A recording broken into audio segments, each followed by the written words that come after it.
On this episode of Still Loading, woo!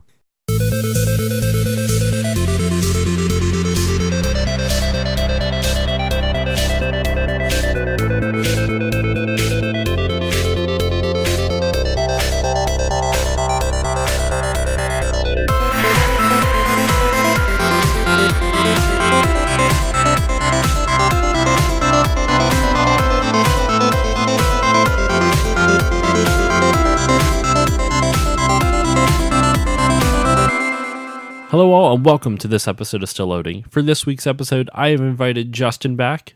Hey, what's going on? And Justin, as per usual, you are here to talk with me about James Bond video games.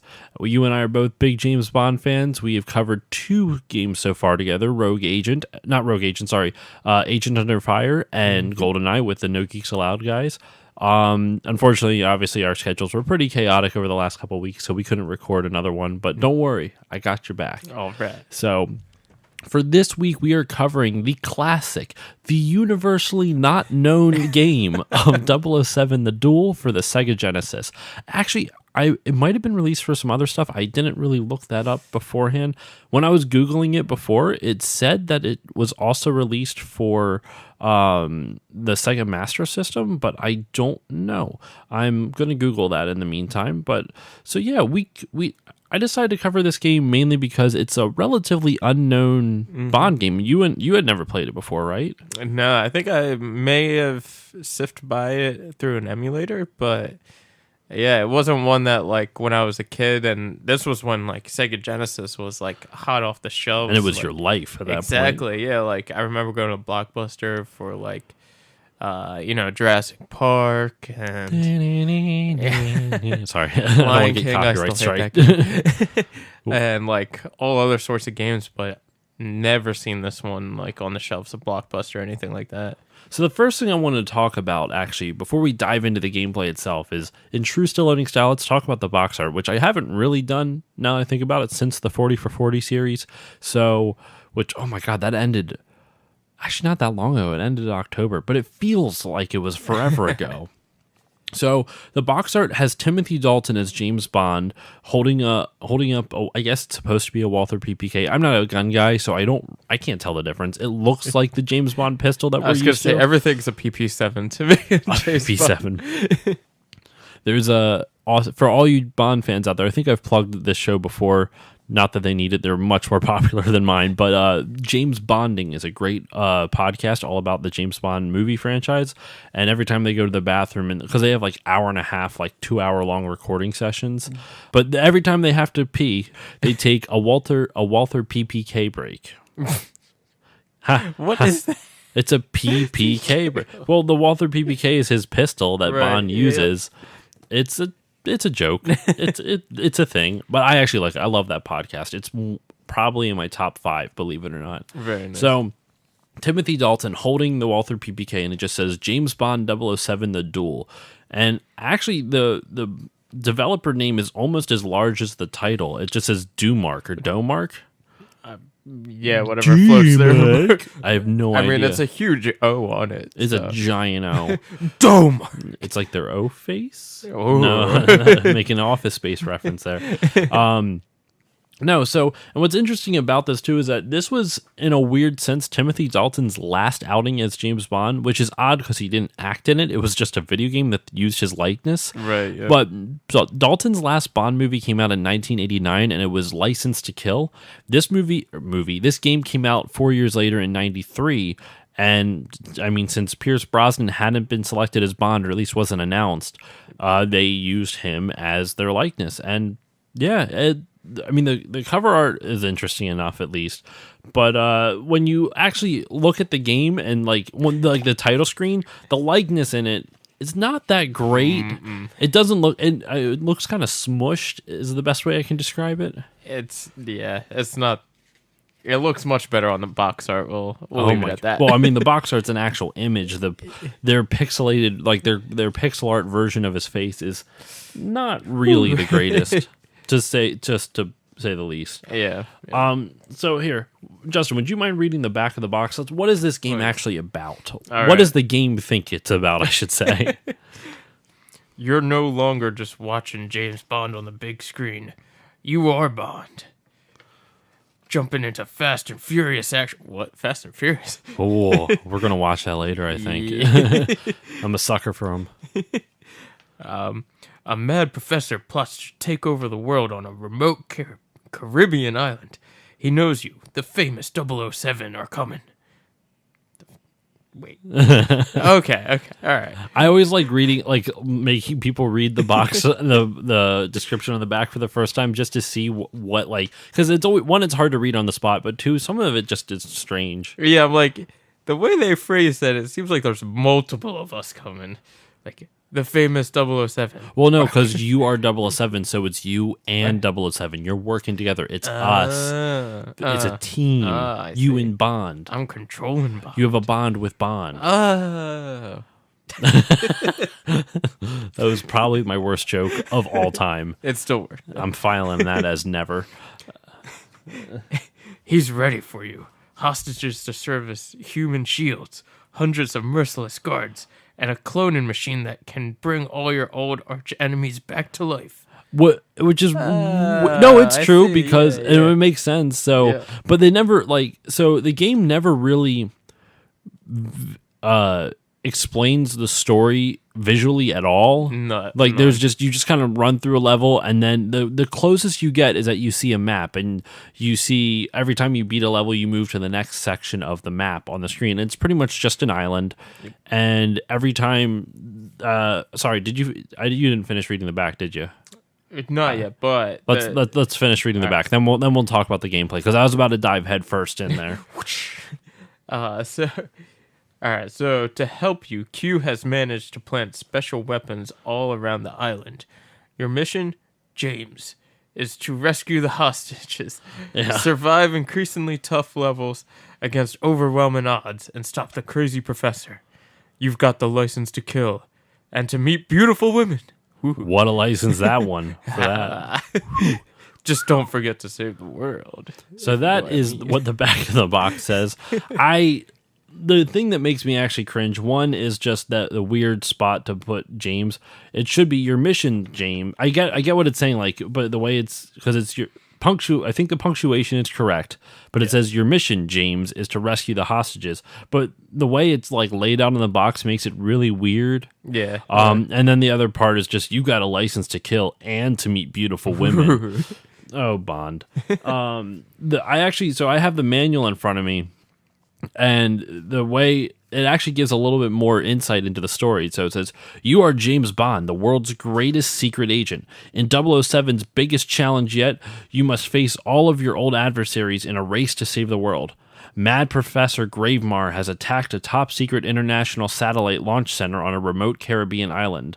Did they say that on the back? It says Caribbean island, but did it mention... It did not mention... It just said a mad professor. Okay, so we know Gravemar, and he's hijacked the satellite launch center. Okay. Holding hostages as human shields, and he plans to launch the deadly satellites into space as on a shuttle and use them to take over the world. Your mission is to rescue the hostages and blah, blah, blah. Okay, so...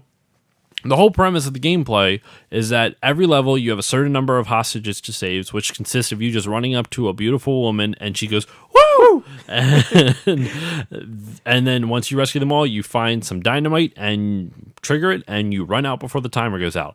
And that's the game. Yep. That's the whole game. Just rinse, wash, and repeat. I mean, just the basic premise of it really reminded me of Michael Jackson's Moonwalker. It did a little bit, actually. You're right. Instead, that game, in retrospect, doesn't.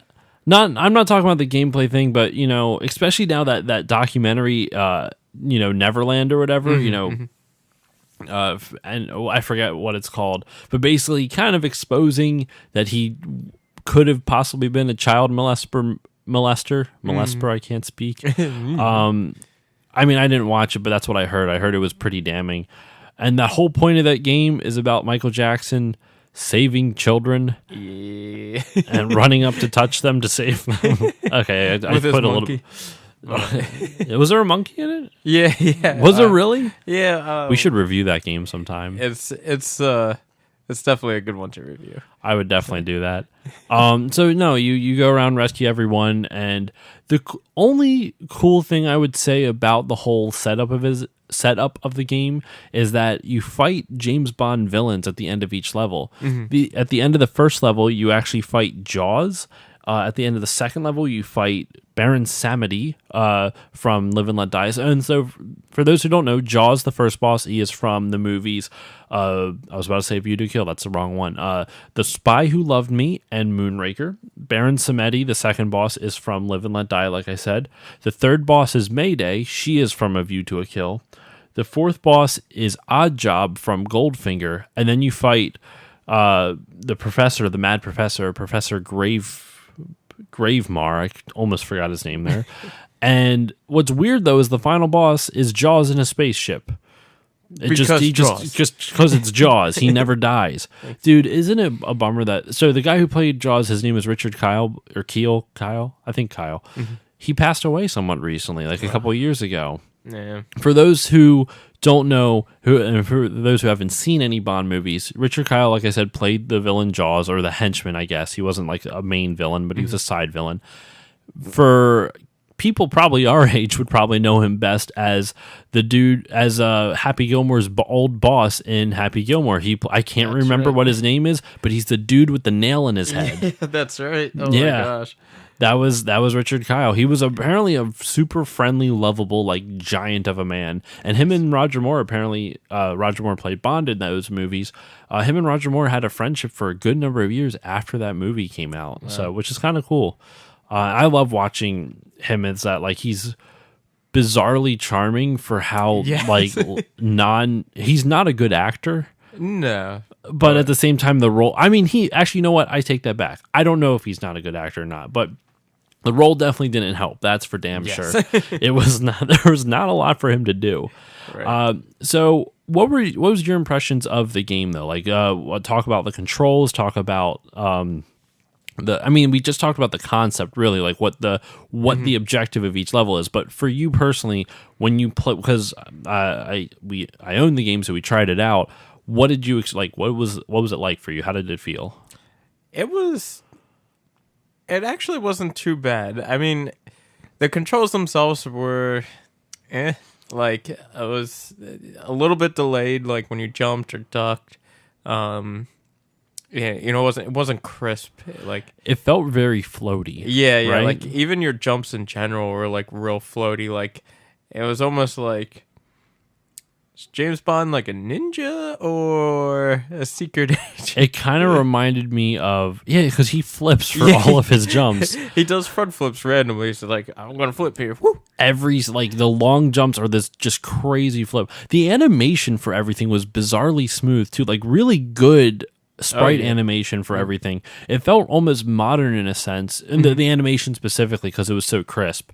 The visuals were fine. They're very bright. Yes, very vibrant. But Bond himself was very plain looking. Yes. Which actually kind of worked, though, because the visuals were so detailed and bright, and Bond was so plain, he stuck out on the busy background. So it kind of worked out, I think. Right, yeah. And I mean, it like, for what it is, like, the concept's nice.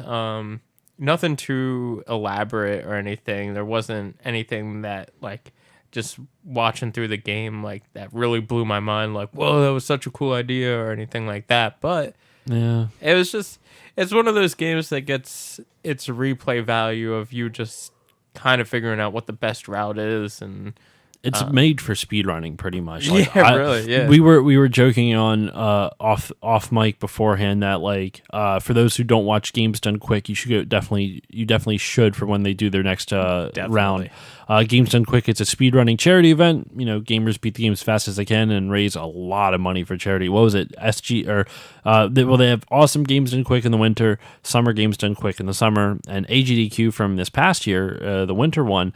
Didn't they raise like almost $2 million or something like that? They surpassed $2 million. And it was the cool, like, you're watching people speed run, you're raising money for charity. It's cool, but it's the camaraderie. The camaraderie? Yes. There you go. That's the English. That's the English word.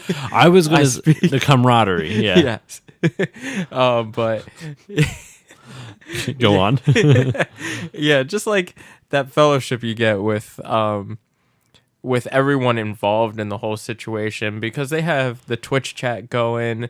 The people on the couch like doing the commentary are usually looking at the stream going on from Twitch, so they'll plug in like, oh, this person said this, or hey, what, like the coolest thing I saw when they surpassed 2 million was it was like at 1.8 million or something around there, and they were doing a Super Mario Odyssey speed run. Yeah. And that's like 3 hours or so. Because they were getting like I think they were going to the darker side of the moon. So it was like you had to get 500. They had to collect 500 moons to hit it or something like that. Right, yeah. And Twitch chat was just like, yo, we need to surpass 2 million before this is over. So they just like kept doing the donation train thing. It's like everyone just pitch in like $1 or $2. I think it was like a $10 donation train, and just literally, because the thing is, like, I know we're off topic, but Games Done Quick is such an amazing event, and they basically like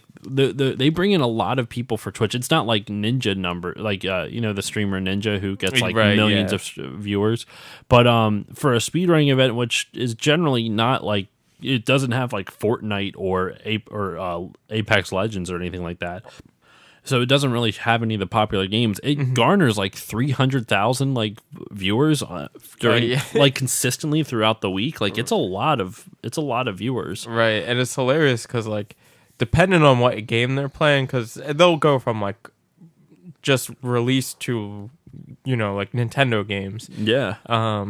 But whatever game they're happening to play at that time will be like number one on the Twitch stream. Yeah. So, and it could be the most obscure game. They have a bad games block where you would see, like, I remember one year they did Animorphs, the Game Boy game. Oh yeah, that's right. That was ridiculous. But anyway, to get back to what we were saying, we would want to speedrun this game, the 007, the Duel game, on here, and Justin here can play bass, and this soundtrack has a funky bass line, and it's a fucking great soundtrack too. So good. I'm going like my end songs are usually music from Game Chops, one of my personal favorite game remix labels. I'm going to put I'm going to put one of the songs from this game at the end of it.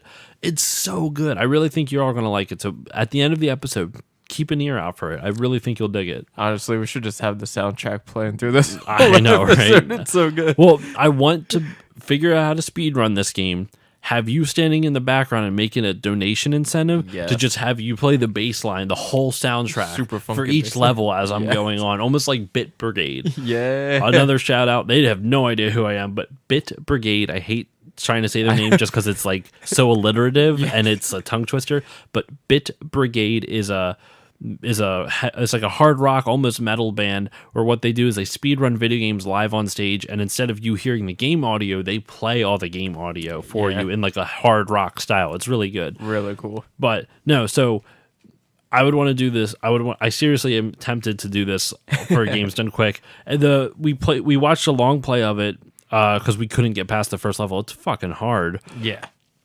But it was only like a 20-minute game, and I'm sure there's ways that we could speed that up and figure it out. And I'm sure there's got to be a community for this thing already. I'm sure it might not be a large community, but it's I'm sure community. There is one. Exactly. And that's the thing to like.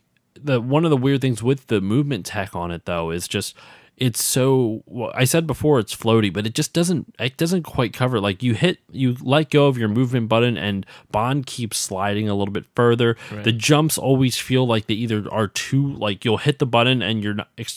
Like he doesn't jump as long as you expect him to. He doesn't stay in the air as long as you expect him to. Or it has the opposite thing where he stays in the air longer than you expect him to.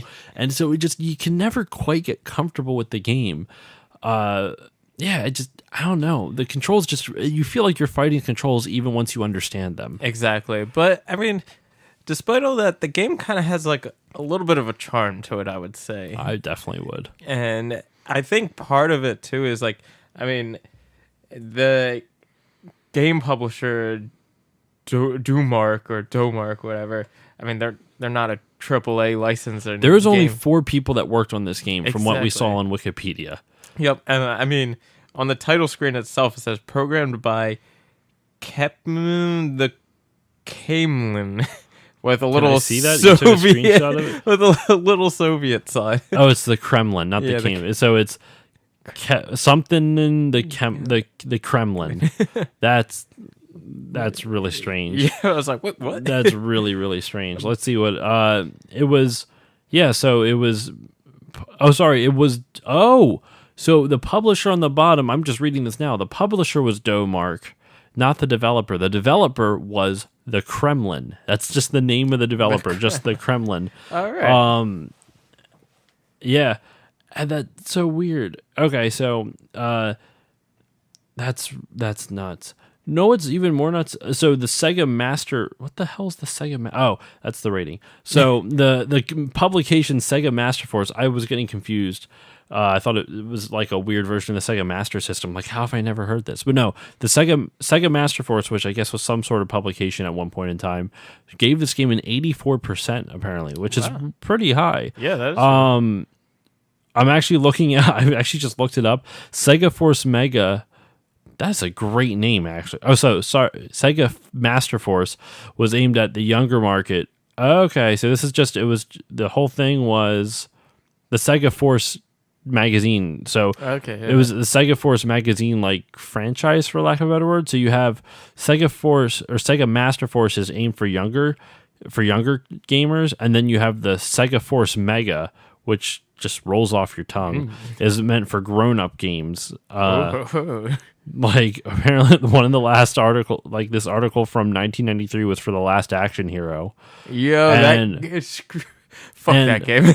And the picture they have of Arnold on this little clip it does not look like Arnold. No.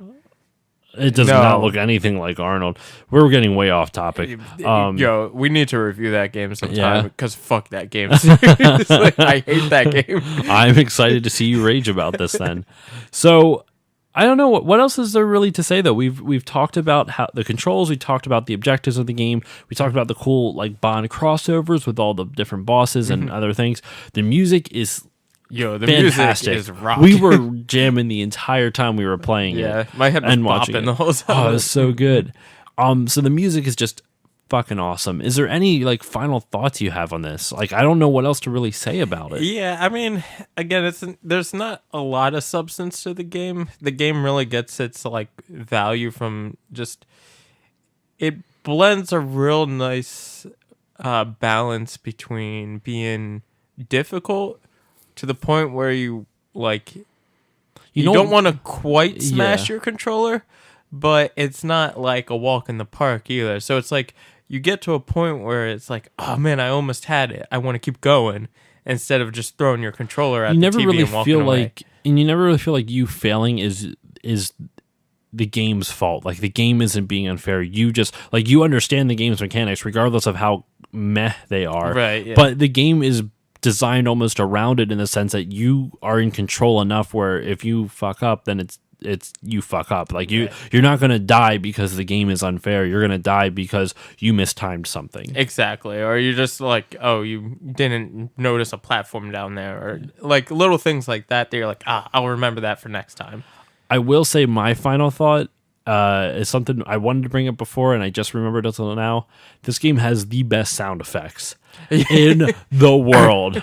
So not only do you have that crazy woo sound from rescuing your hostages, the beautiful hostages, but every time Bond runs down steps, it sounds like machine gun just blasting up. Oh shit, I hope that wasn't too loud. I hope I wasn't peeking that too bad. It doesn't look like it. But it's insane sounding. I don't know how, I can't describe it.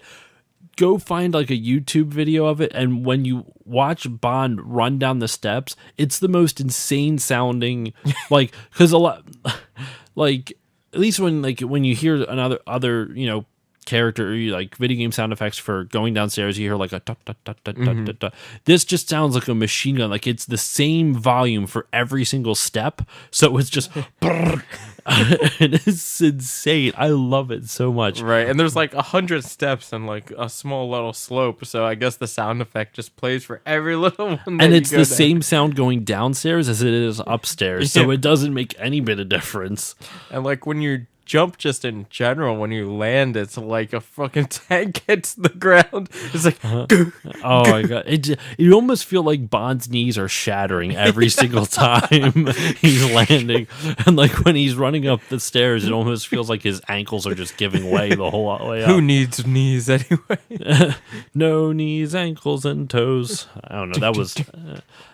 That was another bad joke. File that one away. But all right. So, do you have any last thoughts before we kind of do some wrap ups? I feel like I kind of asked that, but like just one sentence or less. One sentence or less. So a sentence or a statement, pretty much. That was my statement. There we go. If anything, I felt like the programmers they really wanted to do well for this game with limited assets. They probably weren't funded that much, but you could tell it meant a lot to them. I feel like I want to look up more about this Kremlin developer. Yeah, I feel like I've there's seen no them Wikipedia somewhere. link for them. They just don't exist. It's a mystery. It's the Russians. They're hacking our old game consoles. Oh, no. Every time we play it. I guess for my final thought is it's worth a play. It's fun enough that it's worth for you collectors out there, it's not an expensive game to get. Yeah. And if you like James Bond, it's a worthwhile game only for the sense that it's like competent, not good in any way, shape, or form. But it's a game. It's not like you'll play it and be like, well, that's not bad, but you're like, it doesn't really do anything. At least that's how I experienced it. I feel like it would be a interesting game to play buzzed. Oh my god, yeah. Imagine getting a bunch of drunk people and hearing that sound effect for the first time. Yeah, like for people who never played it before. It'd be great. So, all right. To wrap this all up, guys, thank you all for listening. And if you like this episode, please consider supporting the show by either subscribing to the show on whatever podcatching device you use, or also just please give a rating and review on it. I'd love to hear some feedback from you. If you'd also like to support the show, another way you can do it, you can check out our sponsor. Well, not my sponsor personally, but the network I'm a part of, the Podbeard Network. We are sponsored by Seat Giant. Seat Giant is a ticket-selling website where you can get tickets for your favorite concerts, your favorite sporting events, your favorite shows, musicals, and whatnot. Go check them out. They have fantastic prices. I have personally used them and can say that I got a great deal on my tickets to see a local hockey team of mine, specifically the AHL affiliate of our Philadelphia Flyers. Lehigh Valley Phantoms. The Lehigh Valley Phantoms. And those seats were awesome. They were. I forgot I took you. I used the ticket. I'm so the sorry. seats were so good. He forgot who he was with. I know. And if you use the promo code PODBEARD, that's PODBEARD, PODBEARD at checkout, you'll save a little bit extra on top of that. So go check that all out. And scruffy beards. So Justin, would you like to plug anything? Any shout outs? Is there anything you want to shout out? Anything you want to plug for yourself? Nah, man. Just check out this awesome network. I've met a couple of the guys, like No Geeks Allowed. Well, they're not on the network, but they're good friends of the network. Well, they're associated with the network in some way. 6 degrees to the Podbeard network. 6 degrees of the Podbeard. But no, sorry. Yeah, but no, these guys are great. I met a couple of them, I think. And you did for the No Geeks Allowed. For the GoldenEye episode. Yeah. Unfortunately, a lot of the Podbeard network is actually pretty far away from where I'm at. They're all up in Canada. Oh, okay. Right, so we got a bunch of Canadian friends. The land of maple syrup. the true north. So go check out all the great shows on the Podbeard Network. You can actually check out that full list of them on on podbeardnetwork.com. I normally list them all, but that adds even more link to my shout-outs, which I already have a decent amount. So other shout-outs to my friend Erica over the Apex the Abyss. And we mentioned another podcast that's great. We mentioned them before, the Geeks over at No Geeks Allowed. That's KNOW, No Geeks Allowed. You can also check out the Drinks with Larry crew, a fantastic comedy podcast that I definitely recommend. Also check out my buddy, whose name is also Josh, over at Firespin Gaming on YouTube. He does game hunting videos, and he finds some legit fantastic stuff. So go check out his channel. And that should do it, I think. I think I got it all. I always forget shout-outs, so I apologize to anyone who... If I forgot to give you a shout-out, just let me know. Even if I don't know. Even if I don't know you, just tell me I forgot. But no. So thank you all once again for listening, and I will see you all next time. Woo!